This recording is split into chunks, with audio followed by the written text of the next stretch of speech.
큐티님들 안녕! 4월 23일 금요일 큐티를 시작하겠습니다. 함께 기도할게요. 사랑과 은혜 하나님, 날마다 우리와 동행하여 주시고 우리에게 주님의 한량없는 사랑과 주님의 깊은 은혜에 허락하심에 감사드립니다. 하나님 안에서 성장할 수 있으며 하나님 안에서 우리가 하나 될 수 있는 주님의 그 한량없는 은혜 날마다 경험하며 살아갈 수 있도록 주님께서 은혜 베풀어 주시옵소서. 오늘 말씀을 볼 때 지혜와 명철 허락하셔서 우리가 말씀을 이해하고 하나님을 알아갈 수 있는 귀한 순간 될 수 있도록 아버지 이 시간 또한 함께하여 주시옵소서. 감사드리며 예수님의 이름으로 기도드립니다. 아멘. 오늘 제목은 어둠이 있는 곳과 빛이 있는 곳. 출애굽기 10장 21절로 29절의 말씀이고요. 그림을 보면 이제 어둠 속에 있는 이집트 사람을 볼 수 있고요. 빛 속에 있는 이스라엘 백성을 볼 수 있어요. 오늘 또 하나님께서 어떤 것을 구별하여 하나님의 능력을 허락하셨는지 우리가 함께 보겠습니다. 오늘 말씀을 읽을 때 하나님과 파라오가 한 말을 다른 목소리로 읽어보세요. 여호와께서 모세에게 말씀하셨습니다. 하늘을 향해 내 손을 뻗어라. 그러면 어둠이 이집트 땅에 덮을 것이다. 곧 손으로 더듬어야 할 만큼 짙은 어둠이 임할 것이다. 그리하여 모세는 하늘을 향해 손을 뻗었습니다. 그러자 이집트의 모든 땅에 3일 동안 짙은 어둠이 깔렸습니다. 너무 어두워서 아무도 다른 사람을 알아볼 수 없을 지경이었습니다. 그리고 3일 동안은 아무 곳으로도 움직일 수가 없었습니다. 하지만 이스라엘 백성이 사는 곳에는 빛이 있었습니다. 파라오가 또다시 모세를 불러서 말했습니다. 가서 여호와를 예배하여라. 여자와 어린아이들도 데리고 가거라. 다만 양과 소만은 남겨놓고 가거라. 모세가 말했습니다. 우리 하나님이신 여호와께 바칠 제물과 번제물도 가지고 갈 수 있게 해 주어야 합니다.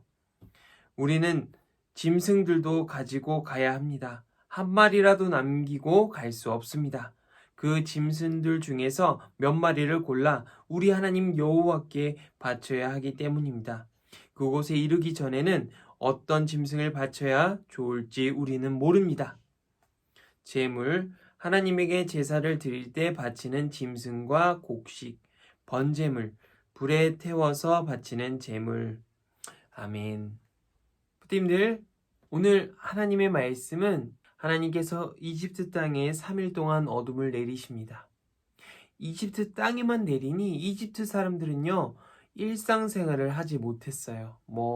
기본적으로 화장실을 가거나, 밥을 먹거나, 얘기를 하거나, 사람을 찾아가거나, 그때 할 수 없겠죠. 너무나도 평범하지만 우리의 삶에서 가장 필요한 것들을 할 수가 없는 거예요. 이집트 사람들은 그만큼 불편했어요. 또 하나님의 능력을 알고요. 또 하나님의 계심을 알게 되었어요. 이집트의 어둠이 걷히자 파라오는 모세를 부릅니다. 그리고 나서 하나님께 예배를 드리러 가라. 남자뿐만 아니라 여자, 아이들 또한 데리고 가서 하나님께 예배를 드리고 와라. 다만 가축들은 데리고 갈 수 없다. 하지만 모세는 얘기합니다. 가축들을 데리고 가야 됩니다. 우리가 하나님께 예배를 드릴 때 하나님께 제물을 올려드려야 됩니다. 나의 믿음, 나의 찬양, 나의 예물, 나의 죄를 용서받기 위해서는 하나님께 예물을 올려드려야 됩니다. 그때 고대 이스라엘 백성들은요, 하나님께 예배를 드리는 방식이 가축을 통해서 믿음을 고백했고요. 이집트의 파라오는 자신의 욕심을 접지 못하고 그렇게 또 제한을 하며 자신의 뜻대로 행하고자 합니다. 하나님의 능력이 두려웠지만 자신에게 중요한 것은 자신의 고집이었던 것 같아요. 자신의 욕심이 더 중요했던 파라오였죠.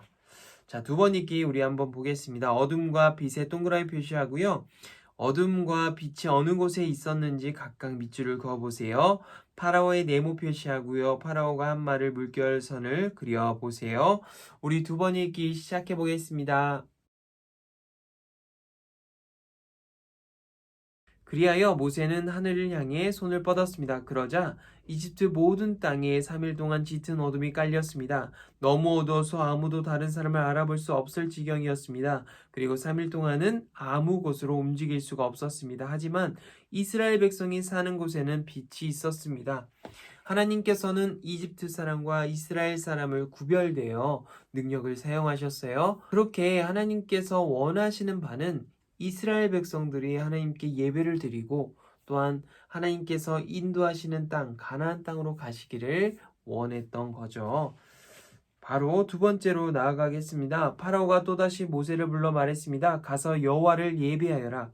여자와 어린아이들도 데리고 가거라. 다만 양과 소만은 남겨놓고 가거라. 파라오 역시도 예배를 드리게끔 이렇게 권유했지만 결국 하나님의 뜻에 맞춰서 원했던 것이 아니라 자신의 욕심대로 얘기했던 거예요. 우리 세 번 읽기도 바로 시작해 보겠습니다. 하나님의 이집트 사람과 이스라엘 백성이 사는 곳에 어떻게 구별하셨나요? 두 번째는 파라오는 이스라엘 백성에게 하나님을 예배하러 갈 때 무엇을 남겨놓고 가라고 했나요? 세 번 읽기도 시작해 보겠습니다.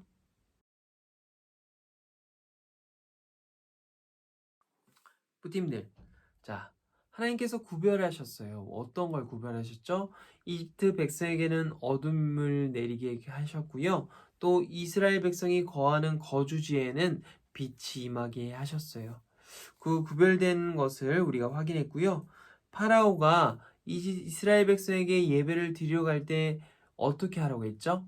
이제 남자뿐만 아니라 여자 그리고 어린아이들까지 데리고 가라 했지만 다만 가축들을 데리고 가지 말라고 했어요. 하지만 모세는 우리가 예배를 드릴 때 가축을 통해서 우리의 고백과 우리의 예물을 드리니 꼭 데려가야 된다고 얘기했었죠.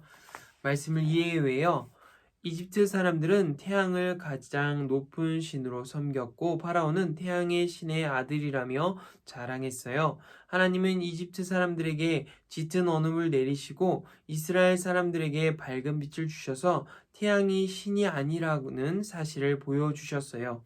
파라오는 남자만 떠나라고 했다가 조금 더 양보해서 여자와 어린아이도 함께 떠나도 좋다고 했어요. 그래도 하나님에게 제물을 바칠 양과 소는 보내지 않으려고 했어요.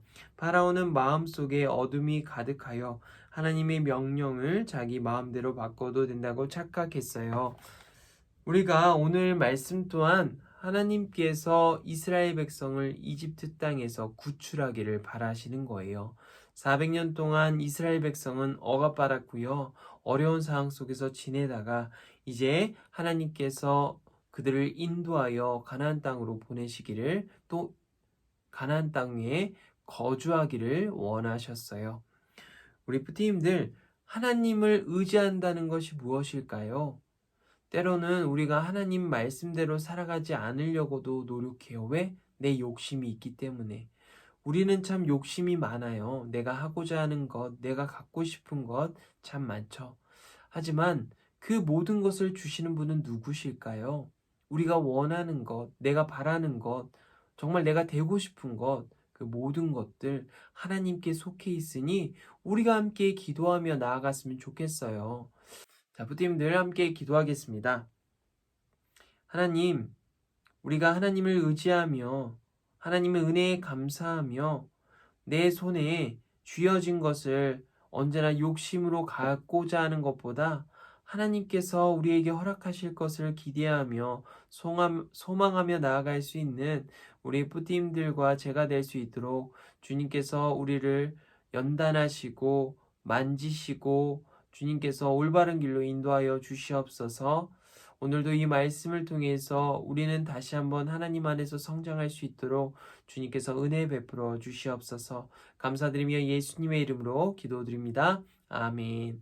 우리 부팀들 안녕.